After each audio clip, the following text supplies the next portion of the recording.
आप सभी का हमारे चैनल आयुर्पथगामिनी बाय जीसीएम में हार्दिक स्वागत है। आज की इस वीडियो में हम पढ़ेंगे कि काय चिकित्सा किसे कहते हैं और जो काय चिकित्सा है वो किन शब्दों से मिलकर बना है और उन शब्दों का भी अलग अलग अर्थ क्या है और कंबाइनली काय चिकित्सा किसे कहते हैं। तो चलिए शुरू करते हैं। फर्स्टली हम देखते हैं कि जो काय चिकित्सा है वो दो शब्दों के मेल से बना है, काय प्लस चिकित्सा, यानी कि जो इसके हमें जो वर्ड है इसी से समझ आ रहा है कि इसमें दो वर्ड है, एक काय है दूसरा क्या है चिकित्सा। तो हम देखते हैं काय। काय की व्युत्पत्ति और निरुक्ति। काय शब्द की व्युत्पत्ति क्या है? कन धातु में घ प्रत्यय लगने से काय शब्द बनता है और जिसका मतलब क्या होता है कि वो कोई भी चीज जो है, जो एग्जिस्ट करती है, जो मूव कर सकती है, वो क्या है? काय है। तो यहाँ पे हम दो चीज पढ़ रहे हैं, एक व्युत्पत्ति पढ़ रहे हैं और एक निरुक्ति पढ़ रहे हैं।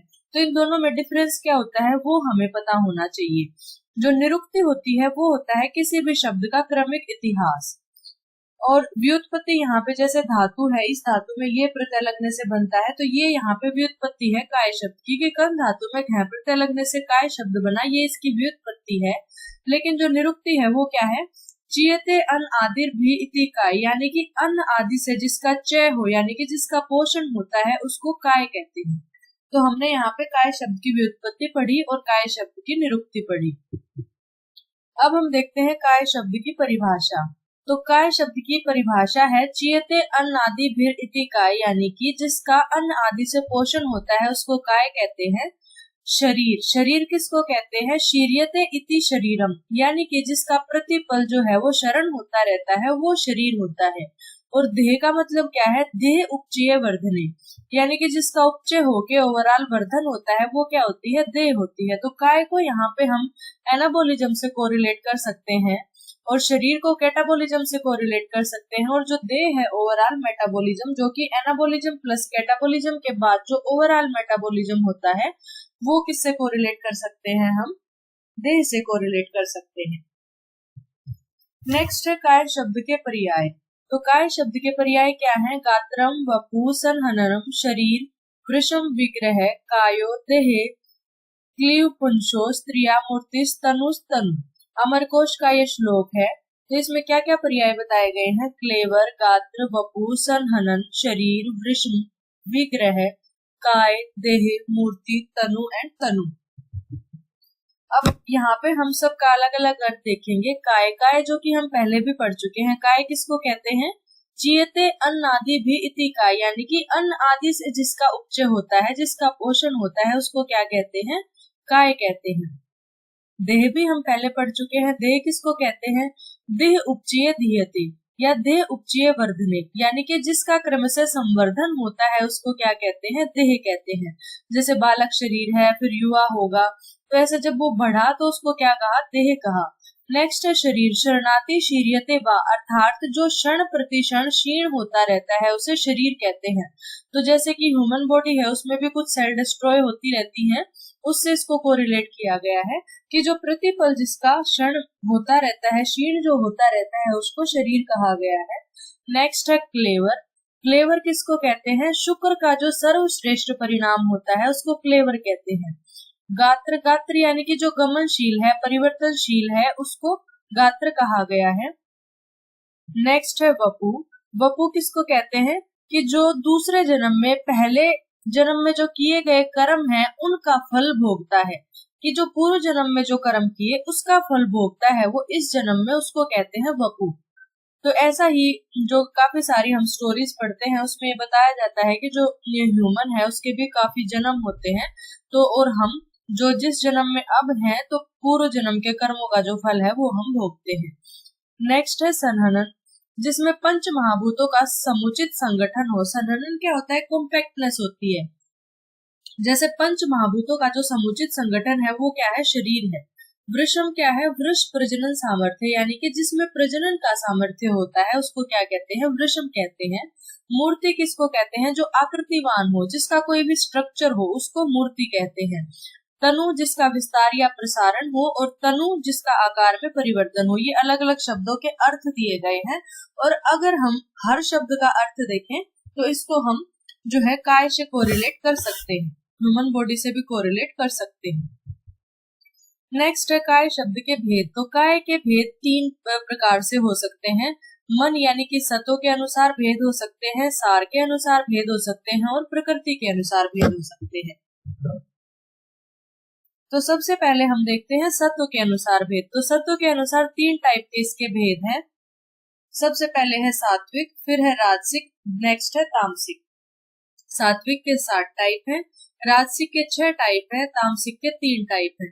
सात्विक किसे कहते हैं? जिसमें कल्याण अंश की बहुलता होती है, जो दोष से रहित होता है और आचार्य चरक ने इसे देव शरीर यानी कि देवताओं के शरीर से कोरिलेट किया है। और इसके जो 7 टाइप हैं आप इनको याद भी कर सकते हैं। इसमें सारे देवता या ऋषि से रिलेटेड ही जो इसके टाइप हैं, जैसे ब्रह्मा, महेंद्र, वरुण, कुबेर, गांधर्व, याम्य और आर्ष। आर्ष किसको कहते हैं? ऋषियों को कहते हैं। तो ये सारे उसके टाइप उसी तरीके से 7 टाइप हैं जो कि सात्विक काय के अंडर आते हैं। नेक्स्ट है राजसिक काय। राजसिक काय में क्या होगा? दोष अंश की अधिकता होगी सात्विक जबकि दोष रहित था।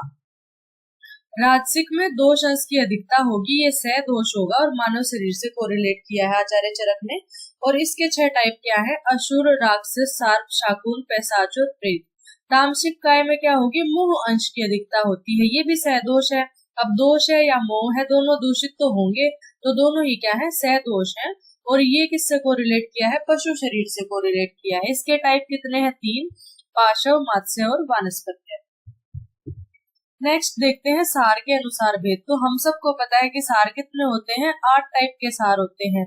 सार तश्चैति सारान्य अष्टो पुरुषाणाम बलमान विशेष ज्ञानार्थम उपदिश्यन्ते तद यथा त्वग, रक्त, मांस, मेद, अस्थि, मज्जा, शुक्र, सत्वानिति। यानी कि त्वक सार, रक्त सार, मांस सार, मेद सार, अस्थि सार, मज्जा सार, शुक्र सार और सत्व सार, ये 8 जो है सार के टाइप है। अब सार कहते किसको है? सार शब्देन विशुद्धतरो धातु उच्यते, यानी कि धातु का जो विशुद्धतर रूप होता है उसको सार कहते हैं।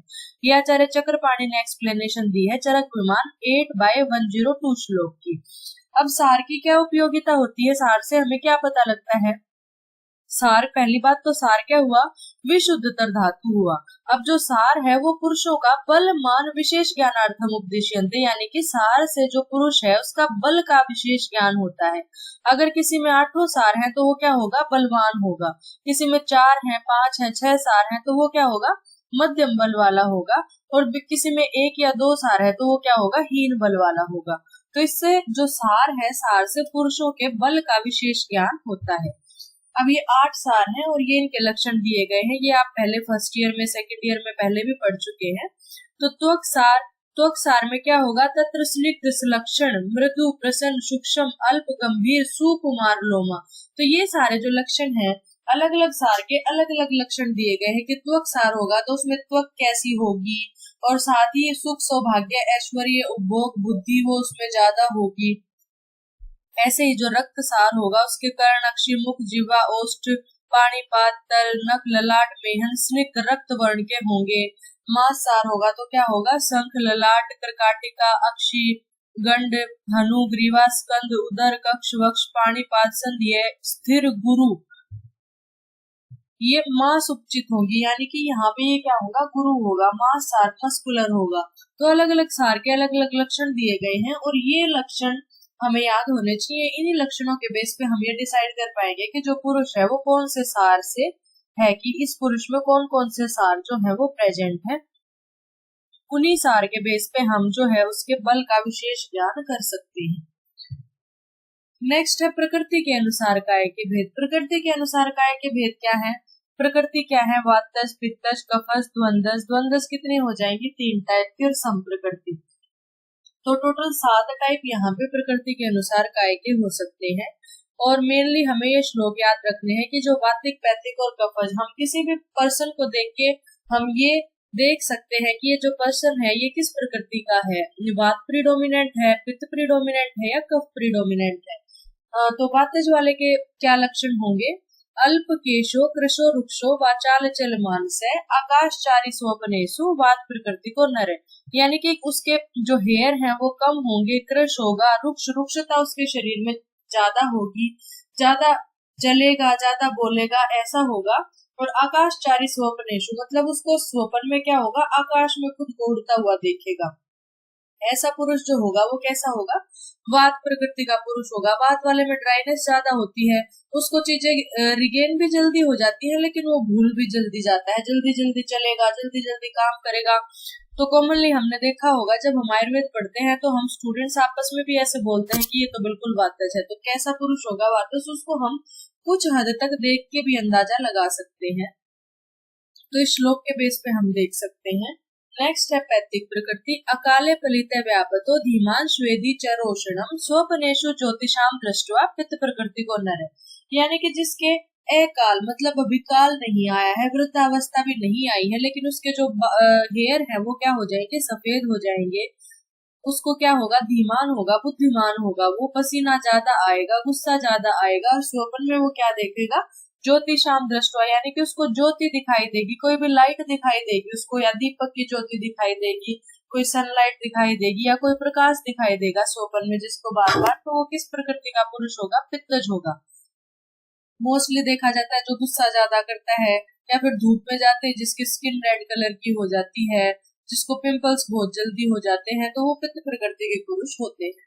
नेक्स्ट है कफज। कफज में क्या है, गंभीर बुद्धि स्थूल अंग स्निग्ध केशो महाबलय स्वप्नेशु जलाशय लोकी श्लेषम प्रकृति को नर, यानी कि गंभीर बुद्धि वाला होगा, स्थूल अंगों वाला होगा, बाल उसके कैसे होंगे, स्निग्ध होंगे, महाबलशाली होगा। और स्वप्न में जो जलाशय यानी कि जो पानी वाली चीजें, कोई तालाब देखना, कोई सरोवर देखना, कोई नदी देखना, तो जो जलाशय जिसमें दिखाई देंगे स्वप्न में वो किस प्रकृति का होगा, कफज प्रकृति का होगा। आज के टाइम में मोस्टली द्वंद्व प्रकृति ही देखी जाती है, अकेली सिंगल प्रकृति नहीं पाई जाती मोस्टली।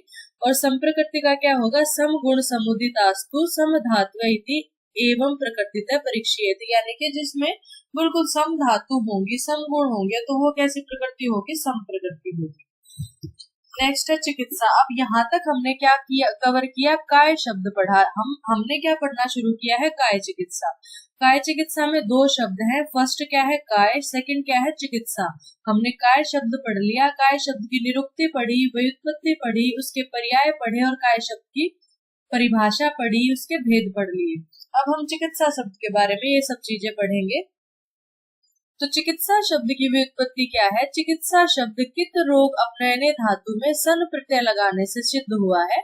और व्याकरण ग्रंथों में इसका अर्थ क्या दिया गया है कि कित धातु का प्रयोग रोग को दूर करने के अर्थों में प्रयुक्त हुआ है, यानी कि कित धातु जहाँ पे यूज की जाती है उसका अर्थ क्या है कि जो रोग को दूर करने वाला। और चिकित्सा का अर्थ भी क्या होता है, रोग को दूर करना, आरोग्य प्रदान करना। तो इसीलिए यहाँ पे चिकित्सा शब्द की व्युत्पत्ति ये हुई। नेक्स्ट हम देखते हैं निरुक्ति। निरुक्ति क्या होती है, किसी भी शब्द का क्रमिक इतिहास होता है निरुक्ति। तो निरुक्ति क्या है, विभिन्न ग्रंथों में चिकित्सा की निम्न निरुक्ति वर्णन की गई है। या क्रिया व्याधि हरणी सा चिकित्सा निगद्यते। भाव प्रकाश ने कहा है कि जो भी क्रिया व्याधि का हरण करती है वो क्या है, चिकित्सा है। चिकित्सा रोग निदान प्रतिकार, रोग के निदान का जो प्रतिकार करती है, यानी कि निदान किसको कहते हैं हम, किसी भी व्याधि का निदान वो होता है जो उसका डेफिनेट पॉजिटिव फैक्टर होता है कि उसकी वजह से ही वो व्याधि हुई है। तो रोग के उस निदान का जो प्रतिकार करती है वो क्या होती है, चिकित्सा होती है। ये वैदिक शब्द सिंधु का है।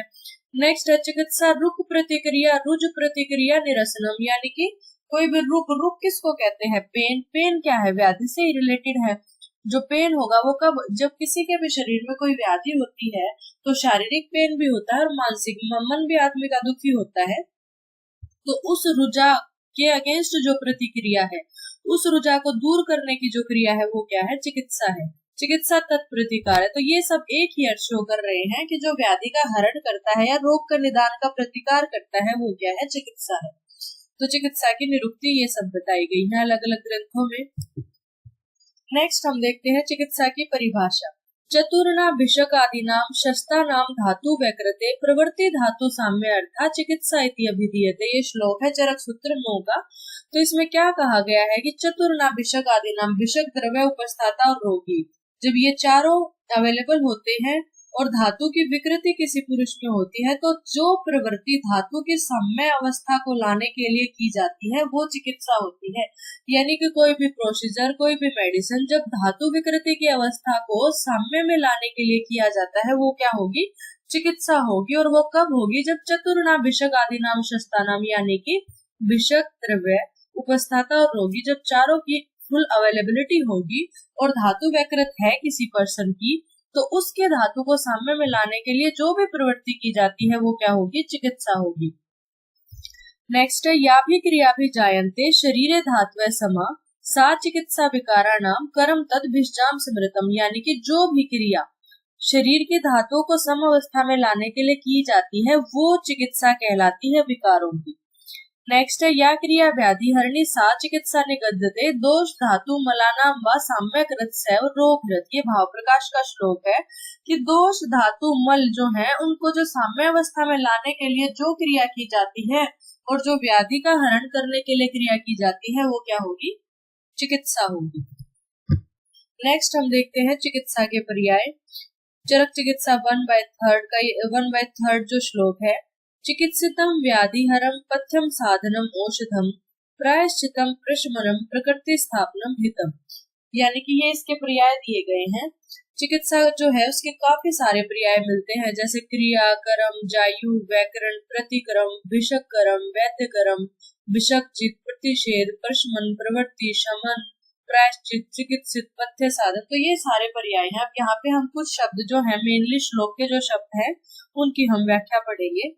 व्याधि हर किसको बोलते हैं? व्याधि हरती, यानी कि जो व्याधि का हरण करता है, व्याधि को दूर करता है, वो क्या कहलाएगा? व्याधि हर।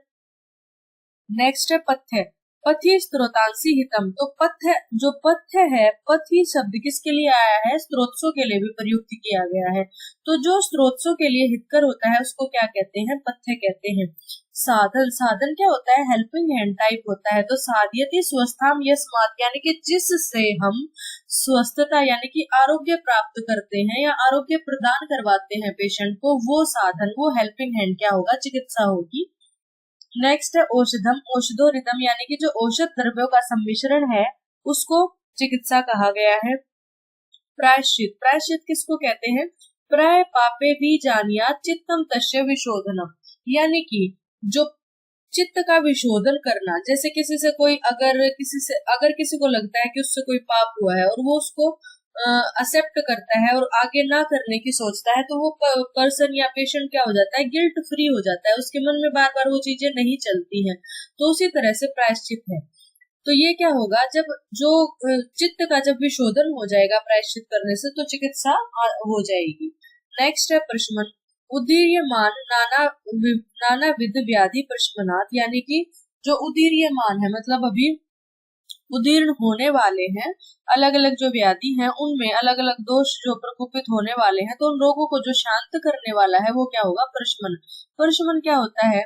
दो टाइप के ट्रीटमेंट हम पढ़ते हैं, एक शोधन पढ़ते हैं, एक शमन पढ़ते हैं। तो शमन क्या होता है? उसी जगह पे दोषों को शांत कर देना प्रशमन कहलाता है। नेक्स्ट है प्रकृति स्थापन, यानी कि जो नॉर्मल है, जो प्रकृति में स्थापित करना किसी चीज को, वो क्या होगी? चिकित्सा होगी। तत् निदान बल विषम इति शरीर धातु नाम समता आपादनात्, यानी कि धातुओं को जो धातु साम्य को जो स्थापित करता है, धातु साम्य ही तो प्रकृति है, तो जो नॉर्मल में स्थापित करता है यानी कि जो प्रकृति में स्थापित करता है वो क्या होगी? चिकित्सा होगी। नेक्स्ट है हित, रोगों की पीड़ा नष्ट कर शरीर का जो पोषण करता है, जो हितकर होता है शरीर के लिए, वो क्या होगा? हित होगा। जो भी बेनिफिशियल होगा वो हित होगा। नेक्स्ट हम देखते हैं चिकित्सा के भेद। तो चिकित्सा के अपरिसंख्य भेद हैं। आचार्य चरक के मत अनुसार जो रोग है वो वर्ण, समुत्थान आदि भेद से असंख्य हो सकते हैं, कि उसका कोई भी व्याधि है उसमें कोई वर्ण किसी प्रकार का हो सकता है, उसका समुत्थान अलग अलग हो सकता है। तो ऐसे तो व्याधि के जो भेद हैं वो असंख्य होते हैं, उसी प्रकार उन व्याधियों की चिकित्सा के भी असंख्य ही भेद होंगे, लेकिन व्यवहार में जिन चिकित्सा के भेदों का उपयोग किया जाता है वो हम यहाँ पे पढ़ेंगे। तो सबसे पहले है एक टाइप चिकित्सा का। तो एक विध चिकित्सा क्या है? निदान परिवर्जन। संक्षेपतः क्रिया योगो निदान परिवर्जनम, यानी कि संक्षेप में जो चिकित्सा है वो क्या है? निदान परिवर्जन है। तो ये ऑब्वियस बात है। निदान क्या होता है? डेफिनेटिव कोज होता है। तो जिस वजह से व्याधि हुई है, अगर उस निदान का ही परित्याग नहीं किया जाएगा तो व्याधि की चिकित्सा नहीं हो सकती। तो सबसे पहले चिकित्सा का जो प्रथम जो है फैक्टर वो क्या है? कि निदान का परिवर्जन करना। जिस वजह से वो व्याधि हो रही है उस निदान का जब तक परित्याग नहीं होगा तब तक हम उस व्याधि की चिकित्सा नहीं कर सकते।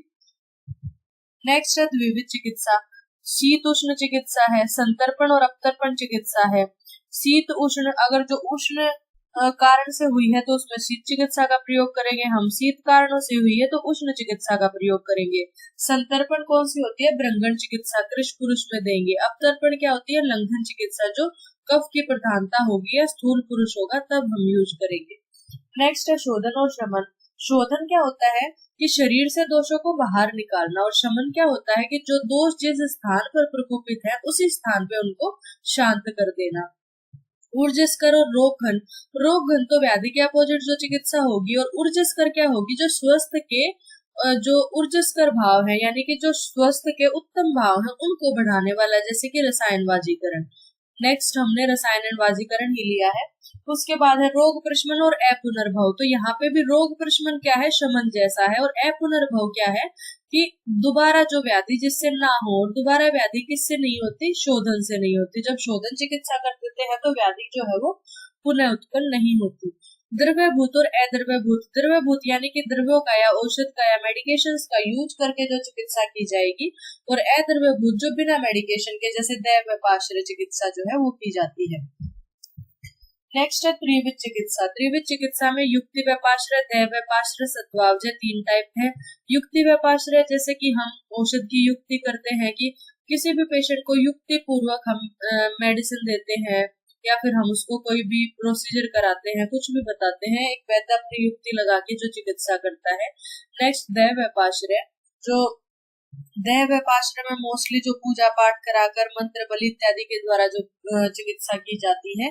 सत्वावजय यानी कि काउंसलिंग टाइप, जब पेशेंट का जो है सत्व उसकी हम चिकित्सा करते हैं तो सत्वावजय चिकित्सा है। नेक्स्ट है अंत परिमार्जन, बहि परिमार्जन और शस्त्र प्रणिधान। अंत परिमार्जन मतलब कि जो इंटरनल हम पेशेंट को खाने के लिए देते हैं वो चिकित्सा। बहि परिमार्जन जैसे कि हम लेप लगाने के लिए बोलते हैं या अवगाहन कराते हैं, जो एक्सटर्नल चिकित्सा करते हैं वो। नेक्स्ट है शस्त्र प्रणिधान, यानी कि जो सर्जिकल प्रोसीजर्स होते हैं वो इसके अंडर आते हैं। नेक्स्ट है आसुरी, मानुषी और दैवी चिकित्सा। नेक्स्ट है भौम, उद्भिद और जांगम चिकित्सा। नेक्स्ट उसके बाद है अपकर्षण, प्रकृति विघात और निदान परिवर्जन। ये मोस्टली कृमि के संदर्भ में यहाँ पे दिया गया है कि जब कृमि की उत्पत्ति हो जाती है कहीं पे किसी व्रण में, तो वहां पे क्या करते हैं? सबसे पहले तो हम कृमियों को अपकर्षण करके पकड़ के बाहर निकालते हैं, फिर उनकी प्रकृति का विघात करते हैं, और निदान परिवर्जन। नेक्स्ट है लंघन, लंघन पाचन और दोष अवसेचन। ये डिटेल में जब हम पढ़ेंगे तो पता लगेगा। लंघन जो है वो अल्प दोष अवस्था में, अगर मध्यम दोष अवस्था है तो लंघन पाचन का उपयोग किया जाता है। और दोष अवसेचन जब बहुदोष अवस्था, दोष अवसेचन कैसे होगा? शोधन करा के होगा। अब लंघन यहाँ पे जो आया है, तो लंघन वर्ड का मतलब क्या होता है कि लंघन में क्या होता है कि अल्प आहार भी दे सकते हैं पेशेंट को, और निराहार भी रख सकते हैं। जो बलवान पेशेंट होगा उसको तो निराहार भी रखा जा सकता है, लेकिन जो कृश पेशेंट होगा उसको हम लघु आहार देके लंघन करा सकते हैं। नेक्स्ट है हेतु विपरीत, यानी कि जो भी व्याधि का हेतु है उसके विपरीत चिकित्सा करना, व्याधि के विपरीत चिकित्सा करना या दोनों के विपरीत चिकित्सा करना। एंड नेक्स्ट है दोष प्रत्यनिक, व्याधि प्रत्यनिक और उभय प्रत्यनिक, यानी कि जो दोष है उनके विपरीत, व्याधि के विपरीत और दोनों के विपरीत जो चिकित्सा की जाती है, तो ये त्रिविध भेद के अंदर आती है। नेक्स्ट है चतुर्विध चिकित्सा। 4 प्रकार कौन से हैं? क्षीण दोषों को बढ़ाना और बढ़े हुए दोषों को घटाना, और जो दोष प्रकोपित हैं उनका शमन करना, और सम दोषों का परिपालन करना। ये किसका रेफरेंस है? सुश्रुत चिकित्सा 33 का रेफरेंस है। नेक्स्ट उद्भिद द्रव्यों के पुनः 4 भेद बताए गए हैं, वनस्पति, वानस्पत्य, विरुद्ध और औषध। ये भी हम चिकित्सा के भेद के अंडर कंसिडर कर सकते हैं। अन्य भेद बताए गए हैं संशोधन, संशमन, आहार और आचार। आचार यानी कि बिहेवियर पेशेंट का कैसा रहेगा, उसको हम क्या पालन करने के लिए बोलेंगे, झूठ नहीं बोलना, लाइफस्टाइल ये फॉलो करनी है, कैसे करना है, तो वो सारी जो आएंगी आचार के अंदर आएंगी। नेक्स्ट है पंचविध चिकित्सा। 5 भेद क्या है? आचार्य चरक के अनुसार वमन, विरेचन, निरूबस्ती, अनुवासन बस्ती और शिरोविरेचन, जो आप पंचकर्म में सारा पढ़ेंगे। एंड अष्टांग हृदय के अनुसार वमन, विरेचन, निरू, अनुवासन और नश्य। शिरोविरेचन को ही नश्य कहा है। आचार्य सुश्रुत अनुसार वमन, विरेचन, बस्ती, नश्य और रक्तमोक्षण। रक्तमोक्षण जो है वो आचार्य सुश्रुत ने बताया है पंचकर्म के अंदर। नेक्स्ट है षड्विध चिकित्सा। लंघन, भृंगन, रुक्षण, स्नेहन, स्वेदन और स्तंभन, ये भी अलग अलग कंडीशंस के अकॉर्डिंग होगा कि भृंगन किसमें करेंगे, कृष पुरुष होगा उसमें भृंगन करना पड़ेगा, जहाँ पे कार्श्य होगा, क्रोनिक डिजीज होगी, वात की वृद्धि हो चुकी होगी। लंघन कहाँ पे करेंगे, जहाँ पे आम होगा, कफ होगा। स्नेहन जहाँ पे रुक्षता होगी, स्वेदन जहाँ पे वात की वृद्धि होगी वहां पे, या कफ की वृद्धि होगी। स्तंभन चिकित्सा, इसी प्रकार से ये अलग अलग जो है 6 प्रकार बताए गए हैं। नेक्स्ट है सप्तविध चिकित्सा, दीपन, पाचन, क्षुधा, तृष्णा, व्यायाम, आतप सेवन और मारुत सेवन। तो ये भी क्या है, चिकित्सा के 7 प्रकार बताए गए हैं। अलग अलग कंडीशंस में हम इनका यूज करके चिकित्सा कर सकते हैं। अष्टविध चिकित्सा, अष्टविध चिकित्सा बेसिकली आचार्य सुश्रुत ने जो है वो शस्त्र कर्म बताए गए हैं। 8 शस्त्र कर्म आचार्य सुश्रुत ने बताए हैं, छेदन, भेदन, लेखन, वेदन, ऐषण, आहरण, विश्रावण और सीवन।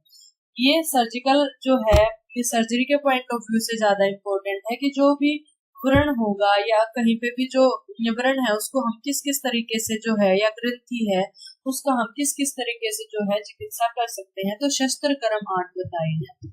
नेक्स्ट है दशविध चिकित्सा। दसवीं चिकित्सा में ये सारे हम पहले पढ़ चुके। पंचकर्म, यहाँ पे पंचकर्म में से यहाँ पे 4 चीजें हैं, वमन, विरेचन, निरोबस्ती और प्रश्य। नेक्स्ट है पिपाशा, वायु सेवन, आतप सेवन, पाचन, उपवास और व्यायाम। चतुष्प्रकारा संशुद्धि, पिपाशा मारुत आतपो, पाचन अन्याय उपवासश्च, व्यायामश्चैति लंघनम। चतुष्प्रकारा संशुद्धि, अनुवासनम वर्जित्वा, यानी कि पंचकर्म में से क्या है, अनुवासन को छोड़ के 4 प्रकार के जो संशोधन है वो इसमें इंक्लूड किए गए हैं दशविध चिकित्सा में, अकॉर्डिंग टू चरक सूत्र 22। नेक्स्ट है त्रियोदश भेद। त्रियोदश भेद वाग्भट ने बताए हैं 13 प्रकार के शस्त्र कर्म। आचार्य सुश्रुत ने कितने प्रकार के शस्त्र कर्म बताए थे, 8 प्रकार के शस्त्र कर्म बताए थे। यहाँ पे 13 प्रकार के शस्त्र कर्म है, छेदन, भेदन, वेदन, लेखन,